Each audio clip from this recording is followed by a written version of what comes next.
Donc salut à tous. Donc aujourd'hui, comme je vous ai promis dans la dernière vidéo, je vais vous présenter le fonctionnement de l'oscilloscope. C'est le FNIRC 1013D. Donc c'est celui dont j'ai fait le déballage la dernière fois. Bon, avant tout, je tiens à m'excuser parce que ça fait quand même un petit moment que je n'ai rien publié comme vidéo. Voilà, je m'excuse. En fait, c'est parce que j'ai reçu mes composants pour réaliser le projet dont je vous ai parlé dans ma dernière vidéo, le projet de capteur de pouls. Et donc j'ai essayé de le réaliser de A à Z. Donc c'était assez compliqué. J'ai eu l'aide de collègues et je suis entré en contact avec mon prof qui a essayé de me débugger. Mais pour l'instant, bon, j'avoue que c'est un débugage à distance, donc c'est assez compliqué. C'est par rapport aux circonstances sanitaires, hein. Donc c'est assez compliqué et donc je suis encore au point où le montage ne fonctionne pas. Et je suis aussi je suis en train de voir comment je vais faire des vidéos sur ce montage. Et du coup, le plus difficile en fait, c'est de comprendre le fonctionnement de tous les composants. C'est pour ça que ça prend du temps à poster des vidéos. Enfin bref, donc c'est pas le thème de la vidéo aujourd'hui. Le thème de la vidéo aujourd'hui, donc, comme j'ai dit, c'est de présenter cet oscilloscope.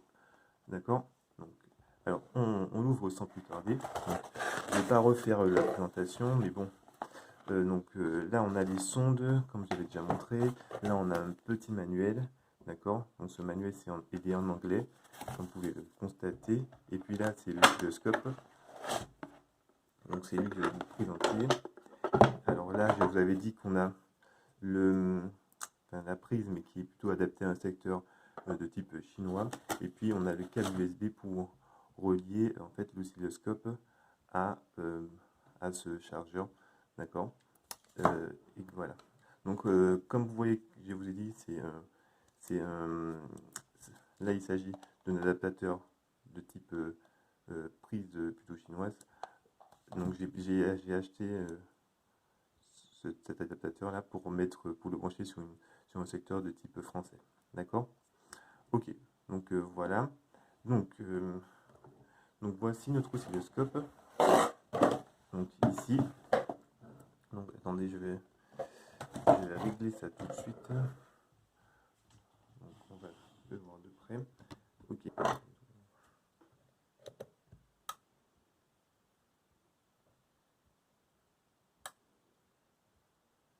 Ok. Donc voilà, on l'a allumé.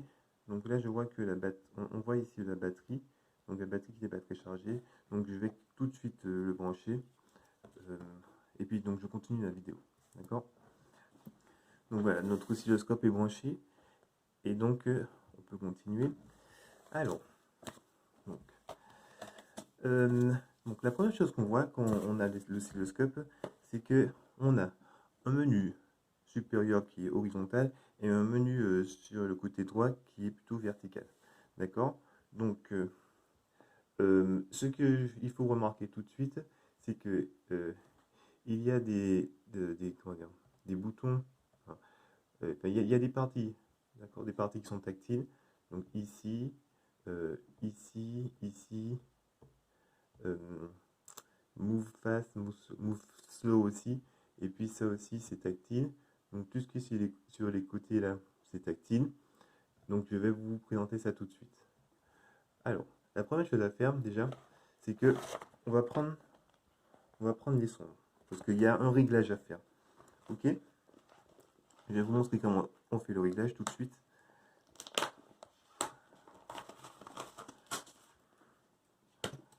Donc, alors, on va mettre l'oscilloscope de côté un petit moment. Et je vais vous présenter les sondes. Donc, voilà. Donc, voici les sondes. Donc, il y en a deux. Voici. Donc, il y a deux sondes. Alors, donc ces sondes vont se relier au-dessus de l'oscilloscope, d'accord? Donc, il y a une entrée pour chaque sonde. Ok? Alors, donc quand on lit le manuel, en fait, et qu'on regarde les sondes, d'abord, on voit que sur la sonde, vous voyez, vous avez une espèce de petit interrupteur, d'accord, où on a x1 et x10. D'accord? Donc, la première chose à faire, déjà, on va brancher. Donc là, je vais commencer. Je vais enlever tout. Je vais tout enlever comme courbe sur l'écran. Je vais désactiver. Et donc, je vais brancher à la voie 1 la sonde. D'accord? Donc, voici comment j'ai fait. Et donc, pour tester la sonde, on a une espèce de petit loquet ici, en métal. Donc, ici. Où il y a marqué 1 kHz. Si vous voyez. Donc, il est marqué 1 kHz ici. Donc, pour tester, il faut régler. Enfin, il faut, genre, il faut relier en fait la partie de la sonde qui est censée être reliée au plus et la partie de la sonde enfin, à ce petit loquet métallique. D'accord? Ok. En fait, c'est un loquet qui va délivrer un signal alternatif de 1 kHz carré. D'accord? Donc, alors, bon, je vous présente aussi la sonde. Pardon, ça, je ne l'ai pas fait. Donc, sur la sonde, en fait, c'est un câble coaxial, en fait. Et pour la bande positive, donc, on utilise cette espèce de crochet, d'accord? Et pour relier à la partie, enfin, à la bande négative d'un dipôle, par exemple, on utilise cette pince crocodile, d'accord? Donc nous, on va juste utiliser donc, le crochet qui doit être relié à la partie positive et on le met sur un bout métallique qui délivre du 1 Hz. 1 kHz, 1 kHz. D'accord? Donc, une fois qu'on a fait ça, alors,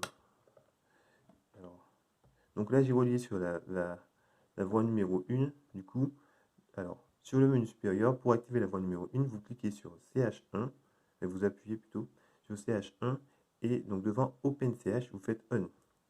Donc comme ça met la voie numéro 1. D'accord? Donc, une fois qu'on a fait ça, on voit qu'on a un signal qui apparaît. C'est un signal carré. Donc, vous pouvez faire AutoSet pour que le signal soit de la dimension qui vous intéresse. D'accord? Donc, avec les sondes, on a un petit kit qui est fourni, donc qui contient des pièces de rechange, mais aussi un petit tournevis. En fait, ce petit tournevis est destiné, donc, comme j'ai dit, donc il va falloir régler les sondes, donc à régler ces sondes. Donc, pour régler ces sondes, on voit que il y a un petit trou ici, un petit trou ici. En fait, ce petit trou contient une vis qu'on va devoir régler. Qu'on va devoir régler avec le tournevis qui est fourni dans la boîte. La chose à faire aussi, donc c'est que donc, au niveau du petit interrupteur, ici, on voit bien qu'on a x10 et x1, donc il faut régler sur x10. Pour le réglage, c'est x10. C'est pour mieux voir la forme de la courbe. Quand vous faites sur x1, vous n'allez pas voir les réglages que vous faites. Donc encore, on peut faire AutoSet pour l'instant. Et donc là, on a une courbe qui est plus ou moins carrée. D'accord? Mais je vais vous montrer comment on peut comment on peut avoir un signal qui n'est pas réglé. Parce que là, j'ai déjà réglé. Le petit tournevis qui est fourni, il est tout à fait fragile. Du coup, moi, j'en ai un autre qui est plus solide. Et c'est plus facile de régler avec.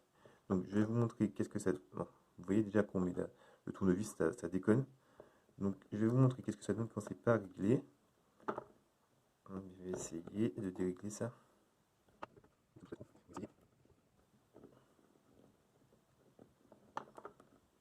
Donc, vous voyez, la courbe se déforme. Voilà. Donc là, c'est une courbe qui est... En fait, ça, c'est une sonde qui est mal réglée. Du coup, pour la re-régler, vous vous tournez dans le sens gauche ou droit. Vous voyez comment ça fonctionne. Et donc, le but, c'est d'avoir une courbe le plus carrée possible.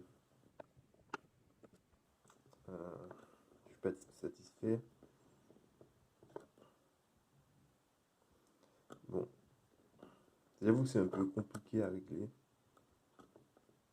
Surtout que avec le tournevis qu'ils fournissent, en fait, vous abîmez plus la vis qu'autre chose. Donc, c'est un peu compliqué. Donc, on laisse ça comme ça, d'accord? Ensuite, on va passer on va passer à la suite. Donc une fois qu'on a réglé les sondes, donc en fait moi je vais garder, pour vous faire la démonstration, je vais garder ce signal carré, d'accord? Donc je vais le mettre à, donc je vais pas amplifier le signal par contre. Et en fait, l'interrupteur qu'il y a sur la sonde, en fait c'est pour, ils mettent que c'est pour adaptation en basse fréquence. Donc bon, je vois pas trop à quoi ça sert, mais bon, on voit que le signal est amplifié quand vous mettez x10, ce qui est plutôt logique, et puis quand vous mettez x1, bon, il est diminué, voilà. Donc alors, je refais AutoSet et je vous montre les différentes fonctions. Alors, la première chose à voir, donc, c'est que on a un bouton menu. On va commencer par le menu. Et là, vous voyez System Setting. Donc, avec System Setting, alors, on a un premier onglet qui s'appelle Screen Brightness. Donc, ce bouton permet de régler, en fait, la luminosité de l'écran. Donc, vous voyez comment ça fonctionne. Donc, ensuite, on a, moi je laisse à 100. On a aussi un bouton qui permet de régler la luminosité aussi du grillage au fond de l'écran, de la grille, qui va repérer les divisions, donc divisions horizontales et verticales. Vous voyez, donc là ça donne, c'est le résultat quand on a une grille avec une luminosité à 100%, et puis quand on est à 0%, on voit rien du tout. D'accord? Donc moi je vais mettre plutôt à 25%. Alors, ensuite, donc vous avez ce bouton là qui sert à régler le trigger. Donc en fait là c'est un peu un réglage automatique qui me permet d'avoir le trigger à 50% ou bien de le régler manuellement. Donc si vous alors je vous montre comment ça fonctionne. Donc là, voilà, là c'est la flèche verte qui représente la position du trigger. Donc vous pouvez mettre la position du trigger en haut, vous voyez, donc ça met une image qui défile parce que le trigger est mal réglé. D'accord? Donc si vous faites ça, donc ça c'est un réglage manuel. Si vous voulez que ce soit réglé automatiquement, vous mettez always trigger 50% et du coup ça le fait automatiquement. D'accord? Donc ça c'est un petit bouton aussi ingénieux. Alors, je vous explique tout de suite. Il y a le baseline calibration. Donc ce bouton-là, en fait, c'est un bouton qui sert à régler, à faire la calibration des sondes, en fait. Alors, pour cela, alors, pour, pour bien faire, enfin, déjà, donc, je vais vous dire quand est-ce qu'il y en a vraiment besoin. Donc, il va y en avoir besoin quand, par exemple, donc, si l'oscilloscope est débranché, enfin, il n'y a aucune sonde de branchée, d'accord, et que l'oscilloscope n'est pas en train de charger, il n'est pas relié à un ordinateur non plus. Donc, si vous êtes comme ça et que malgré tout, par exemple, au niveau de la voie 1, vous voyez que la flèche à gauche n'est pas alignée avec la ligne horizontale en jaune. Donc si vous voyez qu'il y a un décalage, c'est-à-dire qu'il y a besoin de réglage. Donc moi, ce n'est pas le cas ici. Bien sûr, comme je répète, ceci n'est valable que si, bien sûr, il n'y a aucune tension qui rentre sur les sondes. Donc les sondes ne sont pas branchées. Ici non plus, l'oscilloscope n'est pas branché, en train de charger ou branché à un oscilloscope. D'accord? Donc si vous voyez qu'il y a un décalage, c'est que c'est pas normal et donc il faut faire menu, system setting et baseline calibration. Donc là on a un message qui nous indique qu'il faut bien débrancher les sondes et aussi les câbles USB avant de faire toute cette manœuvre. Donc là moi je peux le faire mais ça sert à rien. Ok? Donc voilà, maintenant que je vous ai présenté ça, on passe à l'onglet suivant. D'accord? Donc on a aussi donc, un bouton qui permet de faire le mode XY. Donc ça c'est quand on a par exemple les deux sondes branchées. Je vous présente ça tout de suite. Donc on a donc, cette sonde là qui est branchée. Donc j'ai déjà réglé l'autre sonde, donc je la branche directement. Donc on a celle-là aussi qui est branchée. Et donc ça va. Si on met le mode XY en appuyant sur ce bouton, on va avoir une information qui représente l'information du mode de la sonde 1 en fonction de la sonde 2. Alors, si j'arrive à faire, je vais brancher ça. secondes, je vais m'en sortir. Donc voilà. Et donc si on fait le mode XY, ça donne ça. Vous voyez, on peut faire... donc là, on est en mode AC, en mode DC. Donc je vais montrer comment ça fonctionne. Bon, bah, du coup, je vous montre tout de suite comment on passe de mode AC à mode DC. Donc vous appuyez sur l'une des voies que vous voulez. Et vous passez en mode AC, enfin, devant coupling, donc AC ou DC, d'accord? Donc, et bien sûr, ben, pour voir les deux courbes apparaître, il faut les activer. Donc pour activer une courbe, on appuie sur, ben, pour activer une voie, donc on appuie sur la voie en question, en haut, en haut dans le menu en haut, d'accord? Et devant OpenCH, on fait on ou off. On, on allume, off, on éteint, d'accord? Donc ici, si on fait AutoSet, là on voit qu'on a une coupe comme ça, d'accord? Voilà. Donc je continue. Donc pour continuer, je vais désactiver la voie C2. La CH2, on n'a pas besoin. Enfin, qui va plutôt me gêner là. Et donc je continue en mode plutôt normal, pas XY. Donc voilà. Ok, donc je fais AutoSet encore.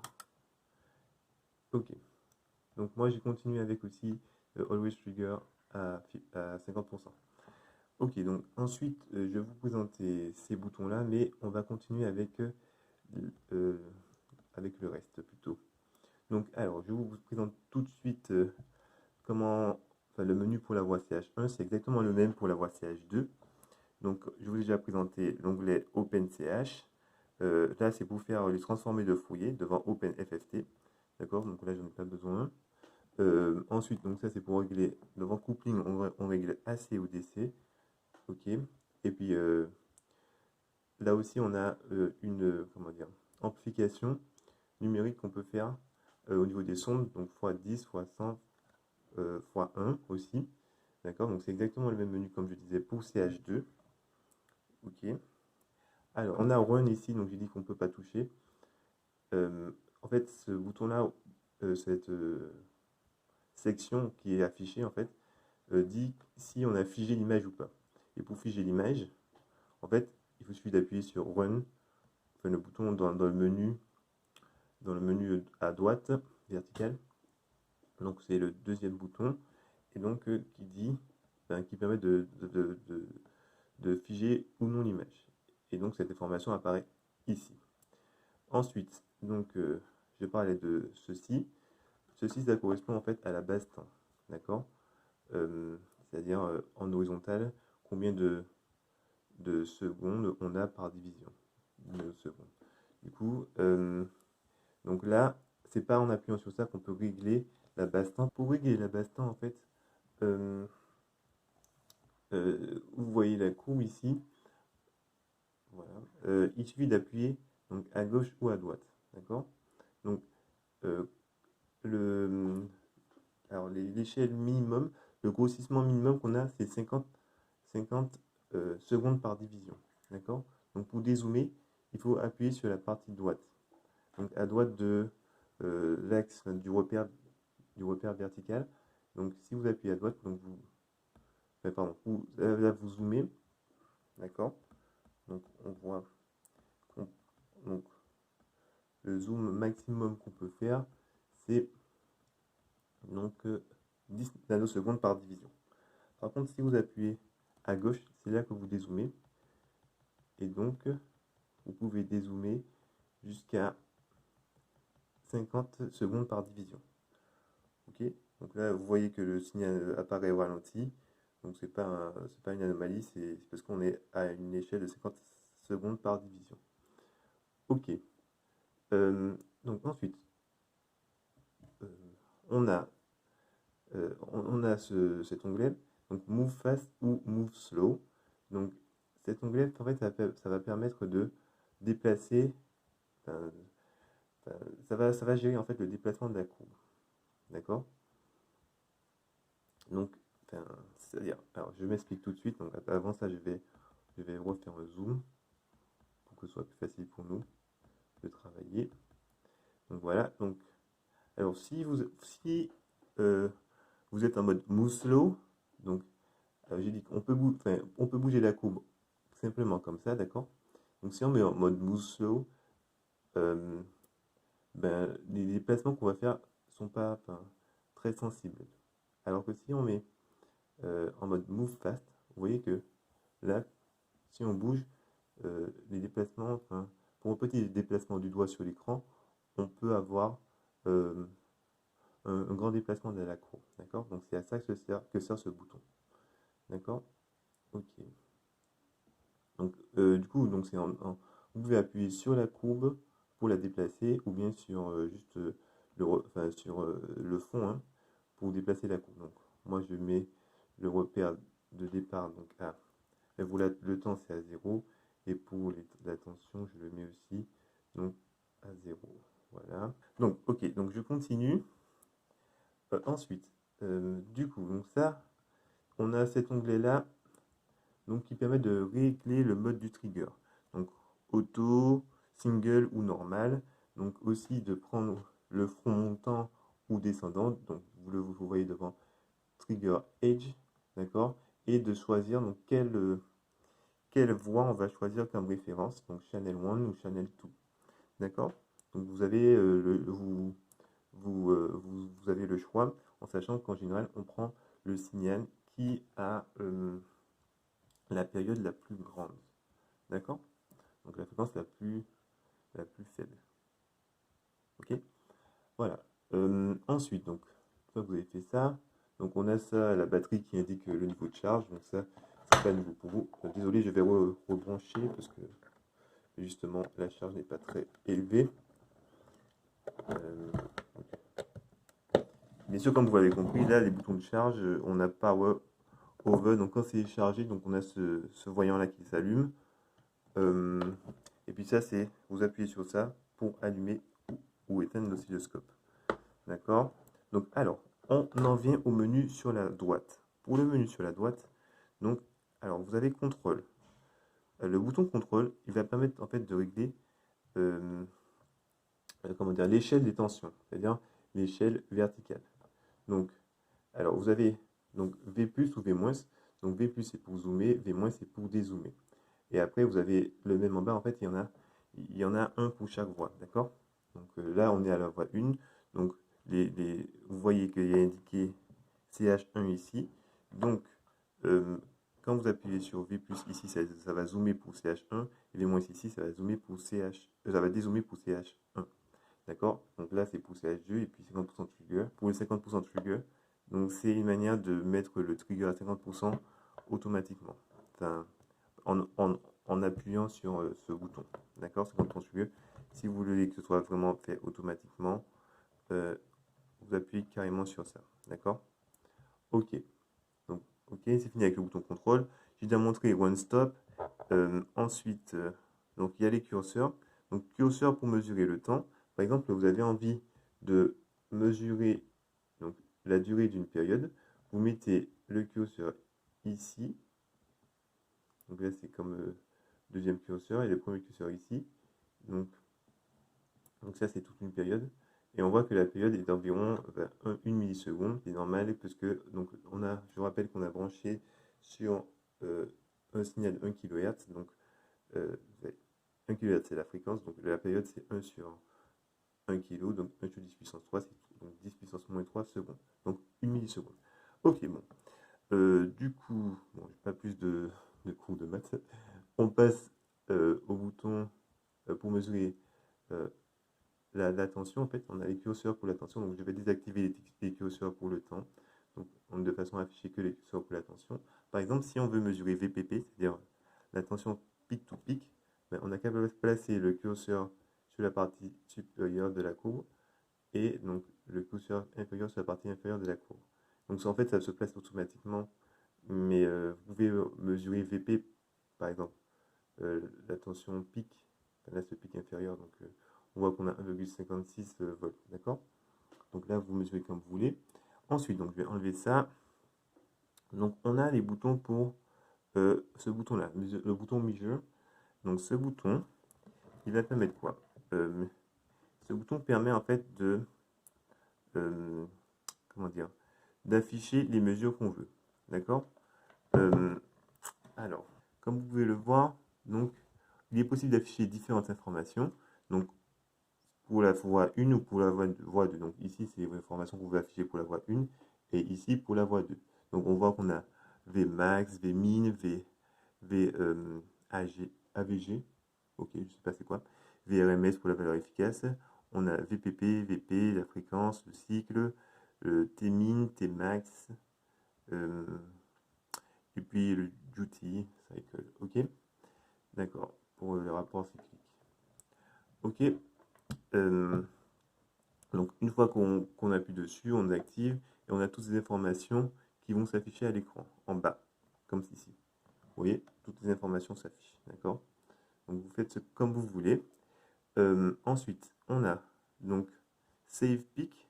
Donc en fait, Save Pic, ça va faire juste une capture d'écran. Alors que il y a aussi le bouton Save Wave. Donc ce bouton va permettre de faire en fait, comment dire,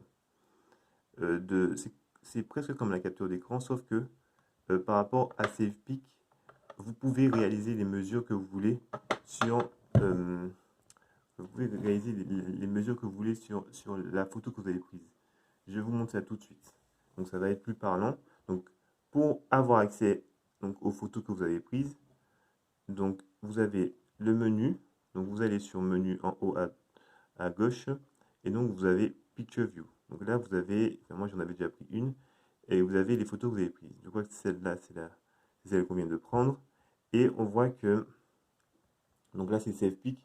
Donc les seuls trucs qu'on fait c'est, enfin, on peut rien faire avec. Donc c'est soit passer d'une à l'autre comme ça, d'accord, de Save Pic enfin, d'une photo à l'autre avec les boutons en bas et retourner euh, donc à la page précédente ou bien supprimer. Bon, moi je peux supprimer. Après, ça me demande de confirmer. Bon, vous faites yes ou no. Bon, yes, moi ça ne m'intéresse pas. Donc je confirme. Alors, du coup, donc, ensuite je retourne à la page précédente. Je vous montre la différence par rapport à Save Wave. Du coup, alors, on fait. Donc, vous voyez, il y a aussi un menu. Hein. Bon, là, c'est assez intuitif. Donc, il y a Return, il y a Select All, il y a Select. Donc il y a Delete, page up. Donc si vous avez beaucoup de photos, donc on peut passer d'une page à l'autre comme ça. Donc moi je vais juste retourner. Et du coup là, donc je vais vous montrer donc waveform. Donc vous avez ça par exemple. Si vous prenez ça, donc comparé donc, à la capture d'écran précédente. Donc là vraiment, vous voyez, là aussi on peut faire le zoom. Comme vous travaillez comme vous voulez dessus. Euh, ensuite, vous pouvez refaire même une, vous pouvez même faire une capture d'écran, d'accord? Vous pouvez euh, supprimer donc la coupe que vous avez pris. Vous pouvez aussi utiliser les curseurs. Donc vraiment, c'est mieux de faire Save Wave si vous voulez réaliser des mesures sur la photo que vous avez prise et, que de faire Save Pic. Là aussi, donc, vous pouvez faire apparaître toutes les informations que vous voulez quand vous avez fait Save, Save Wave. Donc, même celles que vous avez, enfin, celles qui n'étaient pas présentes au moment où vous avez pris donc, la courbe en photo. D'accord? Donc, alors moi je retourne. Et donc, encore on a un menu sur la droite, c'est assez intuitif, donc je ne vais pas le présenter. Donc, une fois que je vous ai présenté tout ça, bah, du coup on a fini avec tous les menus. J'ai encore, j'ai encore ce bouton à vous présenter, le dernier. Désolé. Donc, allez, pardon. Donc, ouais. Donc j'ai encore ça à vous présenter. Donc, apparemment, ça, c'est un bouton qui permet de voir les photos euh, que vous avez pris donc avec votre oscilloscope et les transférer sur l'ordinateur. Donc ça, moi, j'ai pas réussi. Je sais pas comment on fait. Donc, bon, je vous présente. Je vous présente, mais voilà, j'ai pas réussi. Donc, voilà, je vais pas aller plus loin. Donc, ok, c'est tout pour moi pour cette vidéo. J'espère que vous aurez apprécié, que vous aurez appris des choses. Et puis donc, ben, si vous avez apprécié encore une fois, ben, laissez-moi un pouce bleu. Et puis si vous n'avez pas apprécié, mais je suis désolé. Donc la prochaine vidéo sur le capteur, bon, je profite pour introduire la prochaine vidéo, arrive dans pas longtemps, donc restez patients. Et puis du coup, ben, on se dit à la prochaine. Au revoir tout le monde.